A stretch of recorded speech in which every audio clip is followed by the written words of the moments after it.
Welcome to the Darkest Page podcast.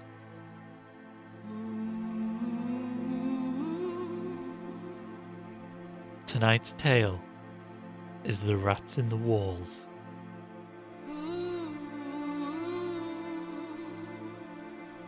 By H.P. Lovecraft.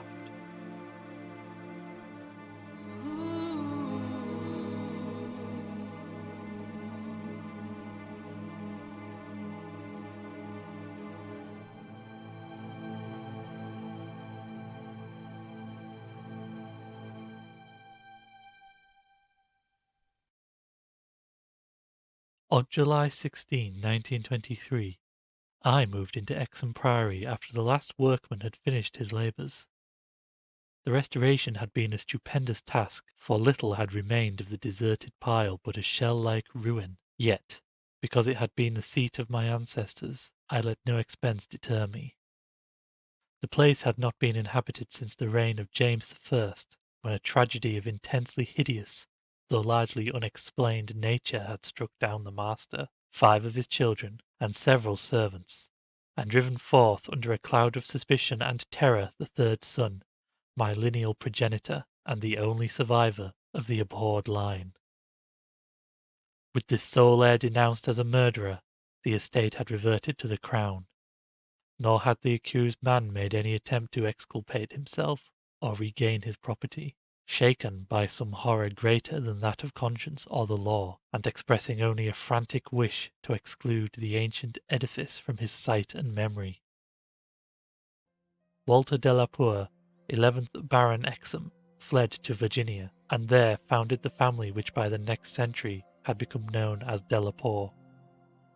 Exham Priory had remained untenanted, though later allotted to the estates of the Norreys family, and much studied because of its peculiar composite architecture, an architecture involving Gothic towers resting on a Saxon or Romanesque structure, whose foundation in turn was of a still earlier order or blend of orders, Roman, and even Druidic, or native Cymric, if legends speak truly. This foundation was a very singular thing, being merged on one side with the solid limestone of the precipice from whose brink the priory overlooked a desolate valley 3 miles west of the village of Anchester. Architects and antiquarians loved to examine this strange relic of forgotten centuries, but the country folk hated it. They had hated it hundreds of years before, when my ancestors lived there, and they hated it now, with the moss and mould of abandonment on it. I had not been a day in Anchester before I knew I came of an accursed house, and this week workmen had blown up Exham Priory and are busy obliterating the traces of its foundations.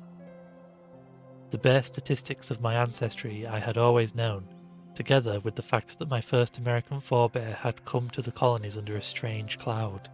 Of details, however, I had been kept wholly ignorant through the policy of reticence always maintained by the de la Poers.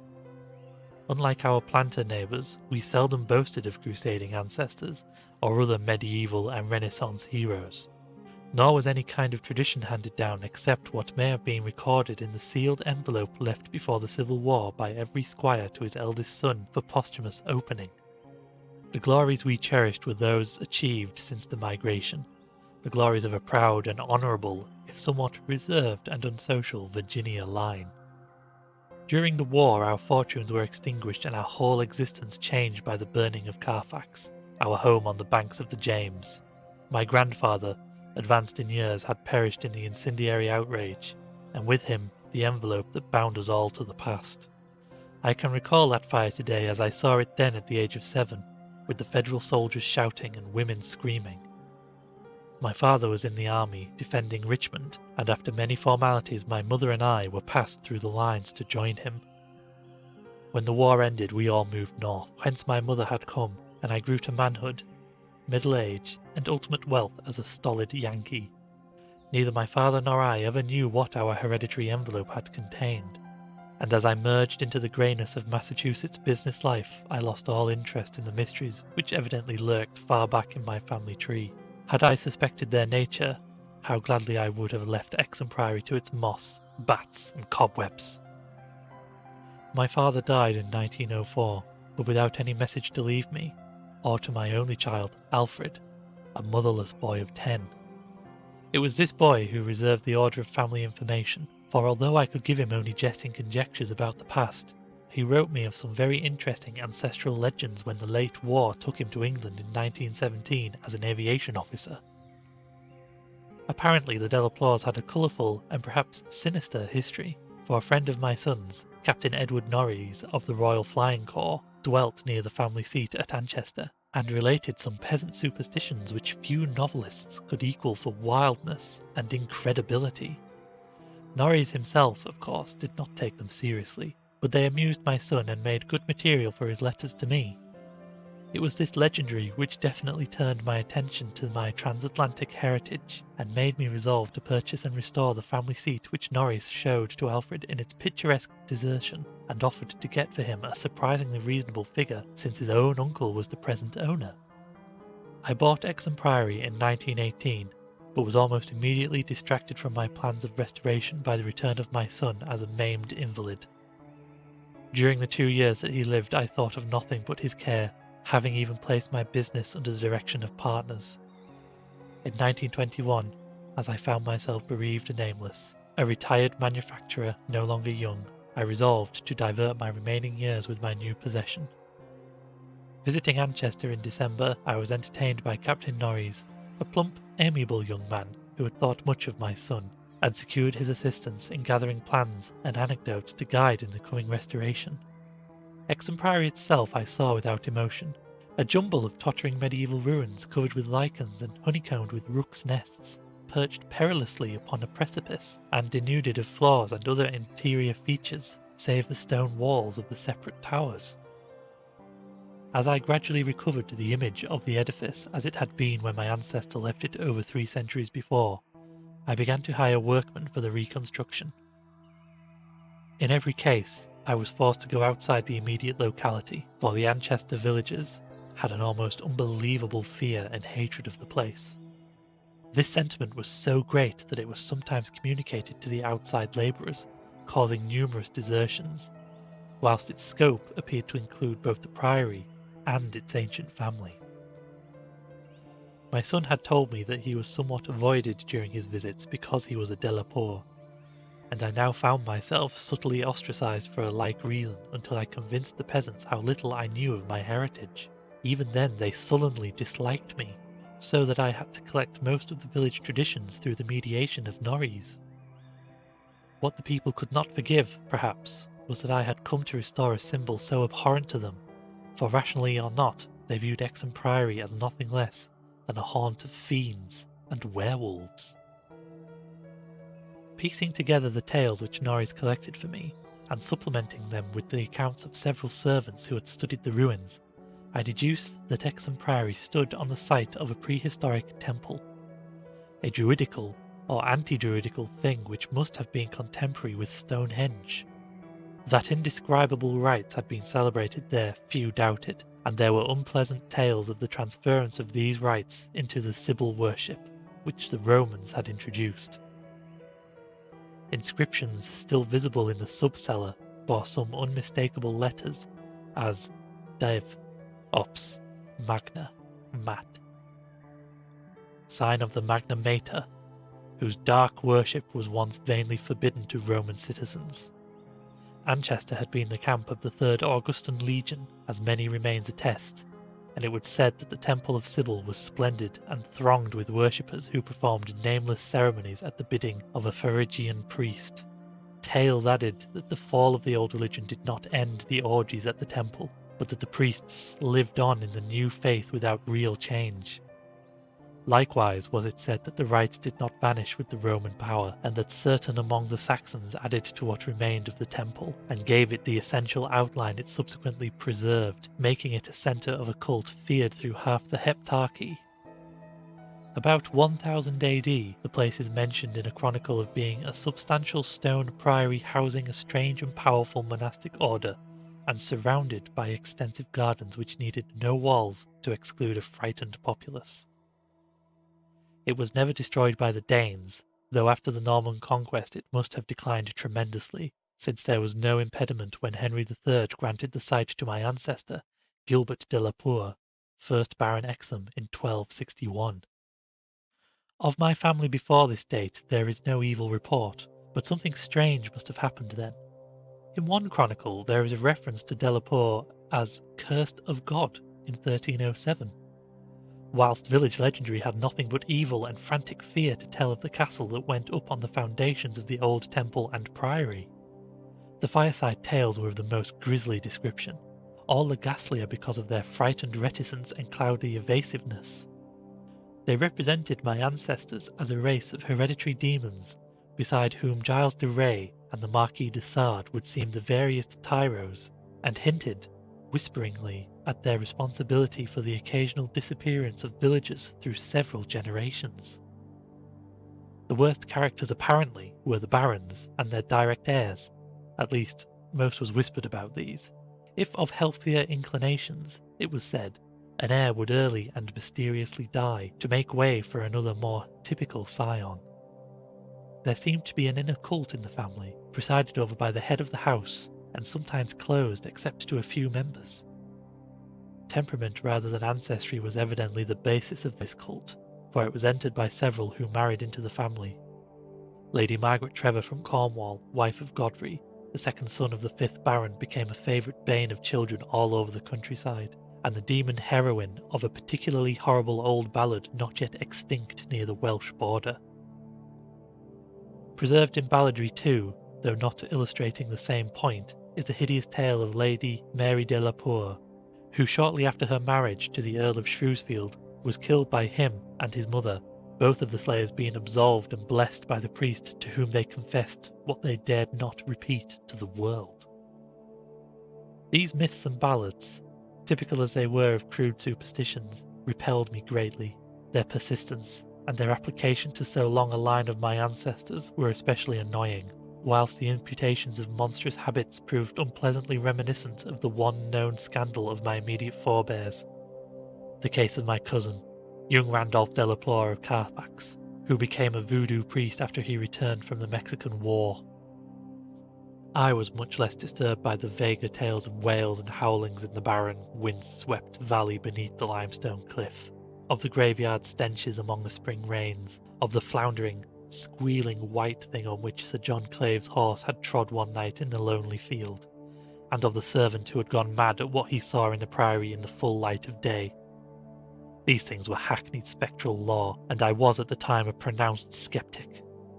The accounts of vanished peasants were less to be dismissed, though not especially significant in view of medieval custom. Prying curiosity meant death, and more than one severed head had been publicly shown on the bastions, now effaced, around Exham Priory. A few of the tales were exceedingly picturesque, and made me wish I had learned more of a comparative mythology in my youth. There was, for instance, the belief that a legion of bat-winged devils kept witches' Sabbath each night at the priory, a legion whose sustenance might explain the disproportionate abundance of coarse vegetables harvested in the vast gardens.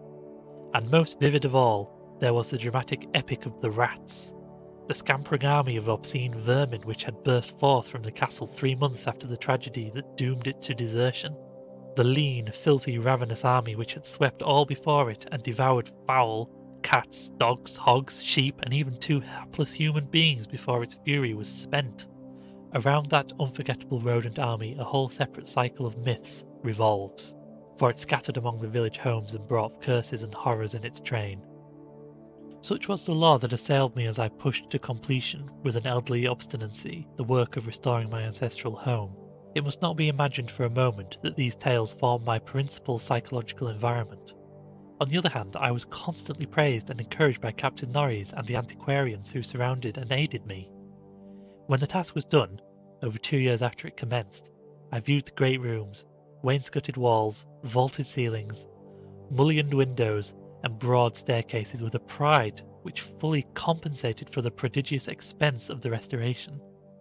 Every attribute of the Middle Ages was cunningly reproduced, and the new parts blended perfectly with the original walls and foundations. The seat of my fathers was complete, and I looked forward to redeeming at least the local fame of the line which ended in me. I would reside here permanently, and prove that a Delapour, for I had adopted again the original spelling of the name, need not be a fiend. My comfort was perhaps augmented by the fact that, although Exham Priory was medievally fitted, its interior was in truth wholly new and free from old vermin and old ghosts alike. As I've said, I moved in on July 16, 1923. My household consisted of 7 servants and 9 cats, of which the latter species I am particularly fond. My eldest cat was 7 years old and had come with me from my home in Bolton, Massachusetts. The others I had accumulated whilst living with Captain Norrie's family during the restoration of the priory. For 5 days our routine proceeded with the utmost placidity, my time being spent mostly in the codification of old family data. I had now obtained some very circumstantial accounts of the final tragedy and flight of Walter de la Poer, which I conceived to be the probable contents of the hereditary paper lost in the fire at Carfax.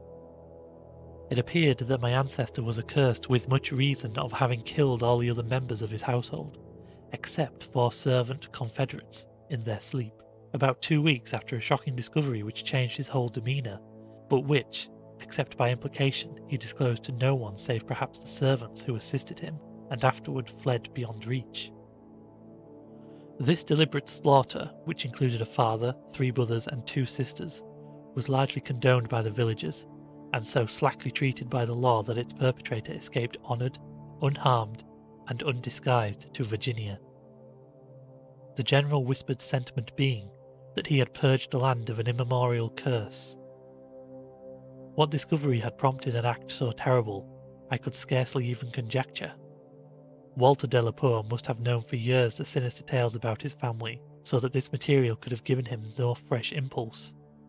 Had he then witnessed some appalling ancient rite, or stumbled upon some frightful and revealing symbol in the priory or its vicinity? He was reputed to have been a shy, gentle youth in England. In Virginia he seemed not so much hard or bitter as harassed and apprehensive. He was spoken of in the diary of another gentleman adventurer, Francis Harley of Bellevue, as a man of unexampled justice, honour and delicacy. On July 22nd occurred the first incident which, though lightly dismissed at the time, takes on a preternatural significance in relation to later events. It was so simple as to be almost negligible, and could not possibly have been noticed under the circumstances, for it must be recalled that since I was in a building particularly fresh and new except for the walls, and surrounded by a well-balanced staff of servitors, apprehension would have been absurd despite the locality. What I afterward remembered is merely this, that my old black cat, whose moods I know so well, was undoubtedly alert and anxious to an extent wholly out of keeping with his natural character. He roved from room to room, restless and disturbed, and sniffed constantly about the walls, which form part of the old Gothic structure. I realise how trite this sounds, like the inevitable dog in the ghost story, which always growls before his master sees the sheeted figure, yet I cannot consistently suppress it.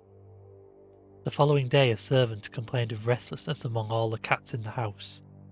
He came to me in my study, a lofty west room on the 2nd story with groined arches, black oak panelling, and a triple Gothic window overlooking the limestone cliff and desolate valley, and even as he spoke I saw the jetty form of the black cat creeping among the west walls and scratching at the new panels which overlaid the ancient stone. I told the man that there must be some singular odour or emanation from the old stonework, imperceptible to human senses, but affecting the delicate organ of cats even through the new woodwork.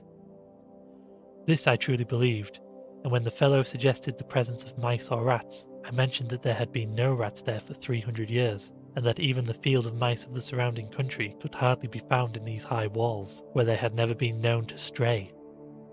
That afternoon I called on Captain Norries, and he assured me that it would be quite incredible for field mice to infest the priory in such a sudden and unprecedented fashion. That night, dispensing as usual with a valet, I retired in the west tower chamber, which I had chosen as my own, reached for the study by a stone staircase and short gallery, the former partly ancient, the latter entirely restored. This room was circular, very high and without wainscoting, being hung with arras which I had myself chosen in London. Seeing that my black cat was with me, I shut the heavy Gothic door and retired by the light of electric bulbs which so cleverly counterfeited candles, finally switching off the light and sinking on the carved, and canopied four-poster, with the venerable cat in his accustomed place across my feet. I did not draw the curtains, but gazed out at the narrow north window which I faced. There was a suspicion of aurora in the sky, and the delicate traceries of the window were pleasantly silhouetted. At some time I must have fallen quietly asleep, for I recalled a distinct sense of leaving strange dreams when the cat started violently from his placid position. I saw him in the faint auroral glow, head strained forward, 4 feet on my ankles, and the hind feet stretched behind. He was looking intensely at a point on the wall somewhat west of the window, a point which to my eye had nothing to mark it, but toward which all my attention was now directed. And as I watched, I knew the cat was not vainly excited. Whether the auras actually moved I cannot say. I think it did, very slightly. But what I can swear to is that behind it I heard a low, distinct scurrying as of rats or mice. In a moment the cat had jumped bodily on the screening tapestry, bringing the affectioned section to the floor with his weight, and exposing a damp, ancient wall of stone, patched here and there by the restorers, and devoid of any trace of rodent prowlers. The cat raced up and down the floor by this part of the wall, clawing the fallen aura, and seemingly trying at times to insert a paw between the wall and the oaken floor. He found nothing, and after a time returned warily to his place across my feet. I had not moved, but I did not sleep again that night. In the morning I questioned all the servants and found that none of them had noticed anything unusual, save that the cook remembered the actions of a cat which had rested on her windowsill. The cat had howled at some unknown hour of the night, awakening the cook in time for her to see him dart purposefully out of the open door down the stairs. I drowsed away the noontime, and in the afternoon called again on Captain Norreys, who became exceedingly interested in what I told him. The old incidents, so slight yet so curious, appealed to his sense of the picturesque, and elicited from him a number of reminiscences of local ghostly lore. We were generally perplexed at the presence of rats, and Norreys lent me some traps and Paris green, which I had the servants placed in strategic localities when I returned. I retired early, being very sleepy, but was harassed by dreams of the most horrible sort. I seemed to be looking down from an immense height upon a twilit grotto, knee-deep with filth, where a white-bearded demon swineherd drove about his staff a flock of fungus, flabby beasts, whose appearance filled me with unutterable loathing. Then, as the swineherd paused and nodded over his task, a mighty swarm of rats rained down on the stinking abyss and fell to devouring beasts and man alike. From this terrible vision I was abruptly awakened by the motions of my cat, who had been sleeping as usual across my feet. This time I did not have to question the source of his snarls and hisses, and of the fear which made him sink his claws into my ankle, unconscious of their effect, for on every side of the chamber the walls were alive with nauseous sound, the verminous slithering of ravenous, gigantic rats. There was now no aurora to show the state of the auras, the fallen section of which had been replaced, but I was not too frightened to switch on the light. As the bulbs leapt into radiance, I saw a hideous shaking all over the tapestry, causing the somewhat peculiar designs to execute a singular dance of death. This motion disappeared almost at once, and the sound with it. Springing out of bed, I poked at the auras with the long handle of a warming pan that rested near, and lifted one section to see what lay beneath. There was nothing but the patched stone wall, and even the cat had lost his tense realization of abnormal presences. When I examined the circular trap that had been placed in the room, I found all the openings sprung, though no trace remained of what had been caught and had escaped. Further sleep was out of the question, so, lighting a candle, I opened the door and went out into the gallery towards the stairs to my study, my cat following at my heels. Before we had reached the stone steps, however, the cat darted ahead of me and vanished down the ancient flight. As I descended the stairs myself, I became suddenly aware of sounds in the great room below. Sounds of a nature which could not be mistaken. The oak panel walls were alive with rats, scampering and milling whilst the cat was racing about with the fury of a baffled hunter. Reaching the bottom, I switched on the light, which did not this time cause the noise to subside. The rats continued their riot, stampeding with such force and distinctness that I could finally assign to their motions a definite direction. These creatures, in numbers apparently inexhaustible, were engaged in one stupendous migration from inconceivable heights to some depth conceivably, or inconceivably, below. I now heard steps in the corridor, and in another moment 2 servants pushed open the massive door.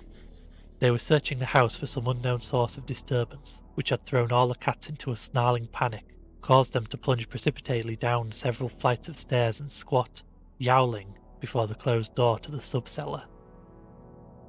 I asked them if they had heard the rats, but they replied in the negative, and when I turned to call their attention to the sounds in the panels, I realised that the noise had ceased. With the 2 men I went down to the door of the sub-cellar, but found the cats already dispersed. Later I resolved to explore the crypt below, but for the present I merely made a round of the traps. All were sprung, yet all were tenantless. Satisfying myself that no one had heard the rats save the felines and me, I sat in my study till morning, thinking profoundly, and recalling every scrap of legend I had unearthed concerning the building I inhabited. I slept some in the forenoon, leaning back in the one comfortable library chair which my medieval plan of furnishing could not banish. Later I telephoned to Captain Norreys, who came over and helped me explore the sub-cellar. Absolutely nothing untoward was found, although we could not repress a thrill at the knowledge that this vault was built by Roman hands. Every low arch and massive pillar was Roman, not the debased Romanesque of the bungling Saxons, but the severe and harmonious classicism of the age of the Caesars. Indeed, the walls abounded with inscriptions familiar to the antiquarians who had repeatedly explored the place. Things like P. Gate, Prop, Temp, Donna, and El Priec, Vis, Pontiff, Artis. The reference to Artis made me shiver, for I had read Catullus and knew something of the hideous rites of the Eastern god, whose worship was so mixed with that of Cybele. Norris and I, by the light of lanterns, tried to interpret the old and nearly effaced designs on certain irregularly rectangular blocks of stone, generally held to be altars, but could make nothing of them. We remembered that one pattern, a sort of rayed sun, was held by students to imply a non-Roman origin, suggesting that these altars had merely been adopted by the Roman priests from some older, and perhaps aboriginal temple on the same site. On one of these blocks were some brown stains which made me wonder. The largest in the centre of the room had certain features on the upper surface which indicated its connections with fire, probably burned offerings. Such were the sights in that crypt, before whose door the cats had howled, and where Norris and I determined I passed the night. Couches were brought down by the servants, who were told not to mind any nocturnal actions of the cats, and my cat was admitted as much for help as for companionship. We decided to keep the great oak door, a modern replica with slits for ventilation, tightly closed, and with this attended to, we retired with lanterns still burning to await whatever might occur. The vault was very deep in the foundations of the priory, and undoubtedly far down on the face of the beetling limestone cliff overlooking the waste valley. That it had been the goal of the scuffling and unexplainable rats I could not doubt, though why I could not tell. As we lay there expectantly, I found my vigil occasionally mixed with half-formed dreams from which the uneasy motions of the cat across my feet would rouse me. These dreams were not wholesome, but horribly like the other I had had the night before. I saw again the twilit grotto and the swineherd with his unmentionable fungus beasts wallowing in filth, and as I looked at these things they seemed nearer and more distinct, so distinct that I could almost observe their features. Then I did observe the flabby features of one of them, and awakened with such a scream that my cat started up, whilst Captain Norreys, who had not slept, laughed considerably. Norreys might have laughed more, or perhaps less, had he known what it was that made me scream, but I did not remember myself till later. Ultimate horror often paralyzes memory in a merciful way. Norreys waked me when the phenomena began. Out of the same frightful dream I was called by his gentle shaking and his urging to listen to the cats. Indeed, there was much to listen to, for beyond the closed door at the head of the stone step was a veritable nightmare of feline yelling and clawing, whilst my cat, unmindful of his kindred outside, was running excitedly around the bare stone walls, in which I heard the same babble of scurrying rats that had troubled me the night before. An acute terror now rose within me, for here were anomalies which nothing normal could well explain. These rats, if not the creatures of a madness which I shared with the cats alone, must be burrowing and sliding in Roman walls I had thought to be of solid limestone blocks, unless perhaps the action of water through more than 17 centuries had eaten winding tunnels which rodent bodies had worn clear and ample. But even so, the spectral horror was no less, for if these were living vermin, why did not Norris hear their disgusting commotion? Why did he urge me to watch my cat and listen to the cats outside? And why did he guess wildly and vaguely at what could have aroused them? By the time I had managed to tell him as rationally as I could what I thought I was hearing, my ears gave me the last fading impression of the scurrying, which had retreated still downwards, far underneath this deepest of subcellars, till it seemed as if the whole cliff below were riddled with questing rats. Norris was not as sceptical as I had anticipated, but instead seemed profoundly moved. He motioned for me to notice that the cats at the door had ceased their clamour, as if giving up the rats for lost, whilst my cat had a burst of renewed restlessness, and was clawing frantically around the bottom of the large stone altar in the centre of the room, which was nearer Norris' crouch than mine. My fear of the unknown was at this point very great. Something astounding had occurred, and I saw that Captain Norris, a younger, stouter, and presumably more naturally materialistic man, was affected fully as much as myself, perhaps because of his lifelong and intimate familiarity with local legend. We could for the moment do nothing but watch the old black cat as he pawed with decreasing fervour at the base of the altar, occasionally looking up and mewing to me in that persuasive manner which he used when he wished me to perform some favour for him.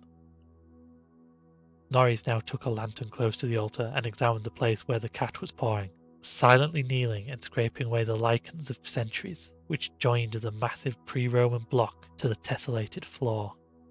He did not find anything, and was about to abandon his effort when I noticed a trivial circumstance which made me shudder, even though it implied nothing more than I had already imagined. I told him of it, and we both looked at its almost imperceptible manifestation with the fixedness of fascinated discovery and acknowledgement. It was only this, that the flame of the lantern set down near the altar was slightly, but certainly flickering from a draught of air which it had not before received, and which came indubitably from the crevice between the floor and altar, where Norris was scraping away the lichens. We spent the rest of the night in the brilliantly lighted study, nervously discussing what we should do next. The discovery that some vault deeper than the deepest known masonry of the Romans underlay this accursed pile, some vault unsuspected by the curious antiquarians of 3 centuries, would have been sufficient to excite us without any background of the sinister. As it was, the fascination became twofold, and we paused in doubt whether to abandon our search and quit the priory forever in superstitious caution, or to gratify our sense of adventure and brave whatever horrors might await us in the unknown depths. By morning we had compromised and decided to go to London to gather a group of archaeologists and scientific men fit to cope with the mystery. It should be mentioned that before leaving the subcellar we had vainly tried to move the central altar, which we now recognised as the gate to a new pit of nameless fear. What secret would open the gate, wiser men than we would have to find. During my days in London, Captain Norris and I presented our facts, conjectures and legendary anecdotes to 5 eminent authorities, all men who could be trusted to respect any family disclosures which future explorations might develop.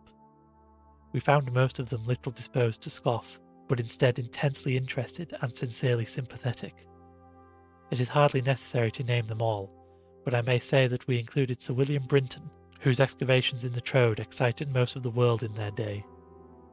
As we all took the train for Manchester, I felt myself poised on the brink of frightful revelations, a sensation symbolised by the air of mourning among the many Americans at the unexpected death of the President on the other side of the world. On the evening of August 7th, we reached Exham Priory, where the servants assured me that nothing unusual had occurred. The cats, even my own, had been perfectly placid, and not a trap in the house had been sprung. We were to begin exploring on the following day, awaiting which I assigned well-appointed rooms to all my guests. I myself retired in my own tower chamber, with my cat across my feet. Sleep came quickly, but hideous dreams assailed me. There was a vision of a Roman feast like that of Trimalchio, with a horror in a covered platter. Then came the damnable, recurrent thing about the swineherd and his filthy drove in the twilit grotto. Yet when I awoke it was full daylight, with normal sounds in the house below. The rats, living or spectral, had not troubled me, and my cat was quietly asleep. On going down I found that the same tranquillity had prevailed elsewhere, a condition which one of the assembled servants, a fellow named Thornton, devoted to the psychic, rather absurdly laid to the fact that I had now been shown the thing which certain forces had wished to show me. All was now ready, and at 11 a.m. our entire group of 7 men, bearing powerful electric searchlights and implements of excavation, went down to the subcellar and bolted the door behind us. My cat was with us, for the investigators found no occasion to despise his excitability, and indeed anxious that he be present in case of obscure rodent manifestations. We noted the Roman inscriptions and unknown altar designs only briefly, for 3 of the savants had already seen them, and all knew their characteristics. Prime attention was paid to the momentous central altar, and within an hour Sir William Brinton had caused it to tilt backward, balanced by some unknown species of counterweight. There now lay revealed such a horror as would have overwhelmed us had we not been prepared. Through a nearly square opening in the tiled floor, sprawling on a flight of stone steps so prodigiously worn that it was little more than an inclined plane at the centre, was a ghastly array of human or semi-human bones. Those that retained their collection as skeletons showed attitudes of panic fear, and over all were the marks of rodent gnawing. The skulls themselves denoted nothing short of utter idiocy or primitive semi-apedom. Above the hellish littered steps arched a descending passage seemingly chiselled from the solid rock and conducting a current of air. This current was not a sudden and noxious rush as from a closed vault, but a cool breeze with something of freshness in it. We did not pause long, but shiveringly began to clear a passage down the steps. It was then that Sir William, examining the hewn walls, made the odd observation that the passage, according to the direction of strokes, must have been chiselled from beneath. I must be very deliberate now and choose my words. After ploughing down a few steps amidst the gnawed bones, we saw that there was light ahead. Not any mystic phosphorescence, but a filtered daylight which could not come except from unknown fissures in the cliff that overlooked the waste valley. That such fissures had escaped notice from outside was hardly remarkable, for not only is the valley wholly uninhabited, but the cliff is so high and beetling that only an aeronaut could study its face in detail. A few steps more and our breaths were literally snatched from us by what we saw, so literally that Thornton, the psychic investigator, actually fainted in the arms of the dazed man who stood behind him. Norris, his plump face utterly white and flabby, simply cried out inarticulately, whilst I think that what I did was to gasp or hiss and cover my eyes. The man behind me, the only one of the party older than I, croaked the hackneyed "My God!" in the most cracked voice I ever heard. Of 7 cultivated men, only Sir William Brinton retained his composure, a thing more to his credit because he led the party and must have seen the sight first. It was a twilit grotto of enormous height, stretching away farther than any eye could see, a subterraneous world of limitless mystery and horrible suggestion. There were buildings and other architectural remains. In one terrified glance I saw a weird pattern of tumuli, a savage circle of monoliths, a low-domed Roman ruin, a sprawling Saxon pile, and an early English edifice of wood. But all these were dwarfed by the ghoulish spectacle presented by the general surface of the ground. For yards about the steps extended an insane tangle of human bones, or bones at least as human as those on the steps. Like a foamy sea they stretched, some fallen apart, but others wholly or partly articulated as skeletons. These latter invariably in postures of demoniac frenzy, either fighting off some menace or clutching other forms with cannibal intent. When Dr. Trask, the anthropologist, stooped to classify the skulls, he found a degraded mixture which utterly baffled him. They were mostly lower than the Piltdown man in the scale of evolution, but in every case definitely human. Many were of higher grade, and a very few were the skulls of supremely and sensitively developed types. All the bones were gnawed, mostly by rats, but somewhat by others of the half-human drove. Mixed with them were many tiny bones of rats, fallen members of the lethal army which closed the ancient epic. I wonder that any man among us lived and kept his sanity through that hideous day of discovery. Not Hoffman or Huysmans could conceive a scene more wildly incredible, more frenetically repellent, or more gothically grotesque than the Twilight Grotto through which we seven staggered, each stumbling on revelation after revelation, and trying to keep for the nonce from thinking of the events which must have taken place there 300 years, or 1,000, or 2,000, or 10,000 years ago. It was the antechamber of hell, and poor Thronton fainted again when Trask told him that some of the skeleton things must have descended as quadrupeds through the last 20 or more generations. Horror piled on horror as we began to interpret the architectural remains. The quadruped things, with their occasional recruits from the biped class, had been kept in stone pens, out of which they must have broken in their last delirium of hunger or rat fear. There had been great herds of them, evidently fattened on the coarse vegetables whose remains could be found as a sort of poisonous ensilage at the bottom of huge stone bins older than Rome. I knew now why my ancestors had had such excessive gardens. Would to heaven I could forget. The purpose of the herds I did not have to ask. Sir William, standing with his searchlight in the Roman ruin, translated aloud the most shocking ritual I had ever known, and told of the diet of the antediluvian cult which the priests of Cybele found and mingled with their own. Norreys, used as he was to the trenches, could not walk straight when he came out of the English building. It was a butcher shop and kitchen. He had expected that, but it was too much to see familiar English implements in such a place, and to read familiar English graffiti there, some as recent as 1610. I could not go in that building whose demon activities were stopped only by the dagger of my ancestor Walter Delapour. What I did venture to enter was the low Saxon building, whose oaken door had fallen, and there I found a terrible row of 10 stone cells with rusty bars. 3 had tenants, all skeletons of high grade, and on the bony forefinger of one I found a seal ring with my own coat of arms. Sir William found a vault with far older cells below the Roman chapel, but these cells were empty. Below them was a low crypt with cases of formally arranged bones, some of them bearing terrible parallel inscriptions carved in Latin, Greek, and the tongue of Phrygia. Meanwhile, Dr. Trask had opened one of the prehistoric tumuli and brought to light skulls which were slightly more human than a gorilla's, and which bore indescribable ideographic carvings. Through all this horror my cat stalked unperturbed. Once I saw him monstrously perched atop a mountain of bones, and wondered at the secrets that might lie behind his yellow eyes. Having grasped to some slight degree the frightful revelations of this twilight area, an area so hideously foreshadowed by my recurrent dream, we turned to that apparently boundless depth of midnight cavern where no ray of light from the cliff could penetrate. We shall never know what sightless Stygian worlds yawn beyond the little distance we went, for it was decided that such secrets are not good for mankind.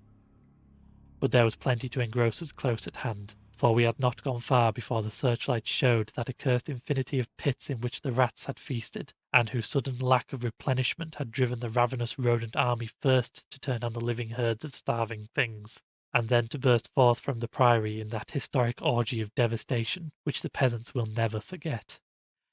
God! Those carrion black pits of sawed, pickled bones and opened skulls! Those nightmare chasms choked with the picanthropoid, Celtic, Roman and English bones of countless unhallowed creatures. Some of them were full, and none can say how deep they had once been. Others were still bottomless to our searchlights, and peopled by unnameable fancies. What, I thought, of the hapless rats that stumbled into such traps amidst the blackness of their quests in this grisly Tartarus? Once my foot slipped near a horribly yawning brink, and I had a moment of ecstatic fear. I must have been musing a long time, for I could not see any of the party but the plump Captain Norreys. Then there came a sound from that inky, boundless farther distance that I thought I knew, and I saw my old black cat dart past me like a winged Egyptian god, straight into the illimitable gulf of the unknown. But I was not far behind, for there was no doubt after another sound. It was the eldritch scurrying of those fiend-born rats, always questing for new horrors, and determined to lead me on even unto those grinning caverns of Earth's centre where Nyarlathotep, the mad faceless god, howls blindly to the piping of two amorphous idiot flute players. My searchlight expired, but still I ran. I heard voices and yowls and echoes, but above all there greatly rose the impious, insidious scurrying, gently rising as a stiff bloated corpse gently rises above an oily river that flows under endless onyx bridges to a black putrid sea. Something bumped into me, something soft and plump. It must have been the rats, the vicious, gelatinous, ravenous army that feasts on the dead and the living. Why shouldn't rats eat a Delapour as a Delapour eats forbidden things?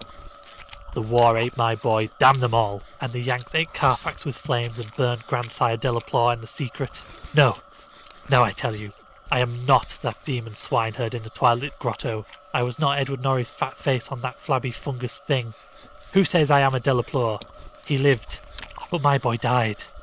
Shall Norris hold the head of a Delapour? It's voodoo, I tell you, that spotted snake. Curse you, Thornton! I'll teach you to faint at what my family do. Splud, thou stinkard! I'll learn ye how to gust. World ye swanky methinky wise. Magnum mater atis dia ad agabi sa adonath. Agus bas dunachot. Donas dalasot. Agus liatsa. Ongal rakcha. That is what they say I said when they found me in the blackness after 3 hours, found me crouching in the blackness over the plump, half-eaten body of Captain Norries, with my own cat leaping and teetering at my throat. Now they have blown up Exham Priory, taken my cat away from me, and shut me into this barred room at Hanwell with fearful whispers about my heredity and experiences. Thornton is in the next room, but they prevent me from talking to him. They are trying, too, to suppress most of the facts concerning the Priory. When I speak of poor Norris, they accuse me of a hideous thing. But they must know that I did not do it.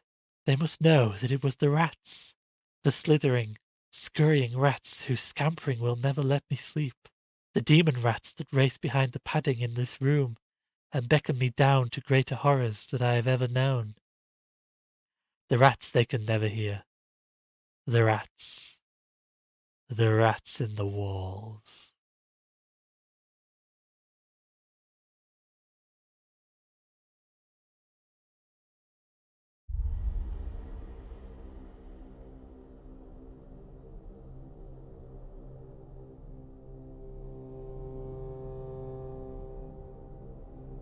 Thank you for listening to the Darkest Page podcast. I have been your host, and I wish you pleasant dreams.